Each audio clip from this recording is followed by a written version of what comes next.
Bonjour à tous et bienvenue aujourd'hui pour parler de quelque chose d'un peu spécial, les différents plans après la mort. Alors, qu'est-ce que ça veut dire concrètement? C'est tout simplement, cette vidéo est dédiée à qu'est-ce qui se passe pour notre âme une fois que l'on meurt. Je vais vous délivrer uniquement ce que je sais, bien sûr, car je ne sais pas tout. Je n'ai accès qu'à certaines données que l'on me donne au fur et à mesure de ma vie. Et comme vous le savez, je communique avec ma hiérarchie, donc mes protecteurs et mes guides, qui me transmettent des éléments au fur et à mesure. Donc je sais certaines choses, mais je ne sais pas tout. Je précise bien. Donc je vous explique très simplement. On va schématiser. Donc aujourd'hui, je meurs. Mon âme quitte mon corps. On dit qu'elle s'élève ou qu'elle s'en aille du corps, c'est pareil. Elle sort du corps. Et à ce moment-là, elle va aller dans un endroit qui est un endroit appelé le bas astral. Le bas astral, vous avez sûrement entendu beaucoup de mal de lui par rapport à des énergies négatives. Alors moi, je vais vous dire, enlevez-vous ça de sa tête. C'est assez faux, hein. C'est des idées reçues. Tout le monde passe par le bas astral. Toutes les âmes. Donc, une fois qu'on meurt, l'âme s'élève et va dans cet endroit qui est un lieu de passage dans lequel nous ne restons pas normalement. Donc ici, on vient nous chercher. Alors, qui vient nous chercher exactement? Moi, je dis des guides, mais c'est peut-être pas des guides. Le nom n'a que peu d'importance, finalement. On vient nous chercher pour passer dans un autre endroit qui s'appelle l'astral. Et l'astral, c'est ce que tout le monde appelle communément la lumière. Et c'est ici qu'on trouve la paix, la sérénité, qu'on va dire que l'âme est apaisée et qu'elle est montée.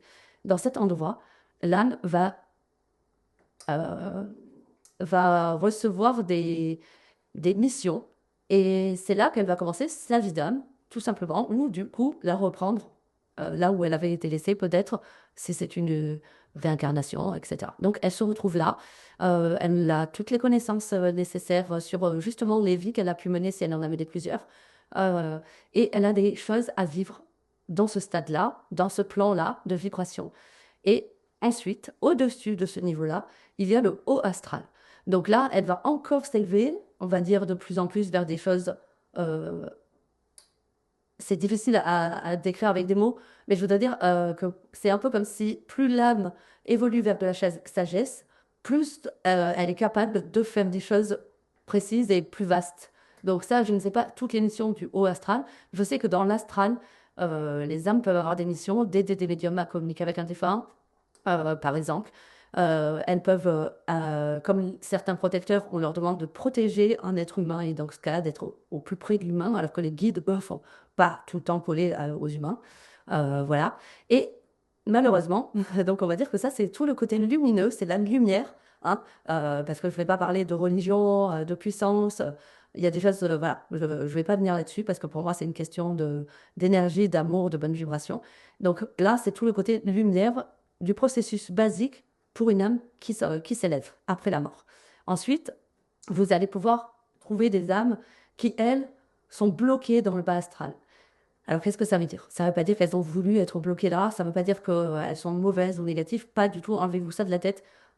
Très souvent, ce sont des âmes qui n'ont pas voulu suivre ceux qui sont venus la récupérer pour monter en astral, car elles n'ont pas compris ce qui se passait pour elles, parce qu'elles sont encore rattachées à quelque chose qu'elles n'ont pas fini sur Terre, et du coup, elles restent là, et du coup, ben, disons comme elles manquent le TGV, on va dire. Hein, c'est un peu ça l'idée. Et du coup, elles se retrouvent bloquées ici. Et pour pouvoir passer plus haut, une fois qu'elles sont bloquées, elles vont devoir se rapprocher, en tout cas capter un médium, dans l'idéal, un médium passeur d'âme qui va pouvoir les aider à passer en astral. Donc c'est ce que moi je fais très régulièrement. Mais elle va aussi pouvoir capter des humains réceptifs, mais la communication va être limitée. Vous voyez. Donc ça, c'est tout le côté lumineux de la chose quand les choses se passent bien. Même si on n'aime pas parler de ça, et surtout moi, je n'aime pas beaucoup en parler parce que je ne suis pas là pour effrayer les gens, je ne suis pas là pour être celle qui va dire ça, ça n'existe pas. Malheureusement, comme il existe la lumière, il existe ce qu'on va appeler l'ombre, du coup en opposition. Donc peut-être que certains préfèrent dire paradis, enfer, etc. Moi, je ne veux pas rentrer dans ces considérations-là. Je vais rester sur les termes de lumière et d'ombre. Et donc là, donc on a ce bas astral, et il se trouve qu'il existe également des guides, donc moi j'appelle ça des guides, voilà, des anges, comme vous préférez, des guides qui viennent eux de l'ombre et qui vont chercher certaines âmes pour essayer de les amener dans l'ombre. Pour des missions qui, elles, sont tout l'inverse de la sagesse, la sérénité, vous imaginez bien. Et donc là, en dessous du bas astral, vous allez trouver un plan qui s'appelle l'astral de l'ombre. Et le plan d'en dessous, c'est l'astral sombre ou obscurité. Ce sont les deux termes qu'on m'a évoqués lors de communication avec mes guides. Je n'en sais pas plus. Je me doute bien qu'il existe d'autres plans vibratoires plus bas et plus élevés.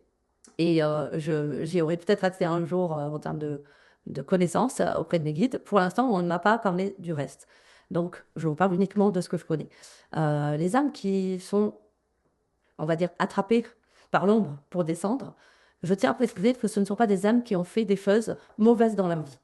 Aucune âme, de ce que l'on m'a expliqué dans ma hiérarchie, aucune âme ne doit aller dans l'ombre. Aucune âme n'est vouée à partir dans l'ombre, peu importe les agissements humains, terrestres, et ça peut être très dur à accepter, ne sont pas voués à partir dans l'ombre. Voilà, pour les différents plans, j'espère que c'était assez clair. Si vous avez des questions, n'hésitez pas à commenter, à me poser des questions. Je viendrai vers vous dès que je le pourrai. Et je vous souhaite une bonne soirée.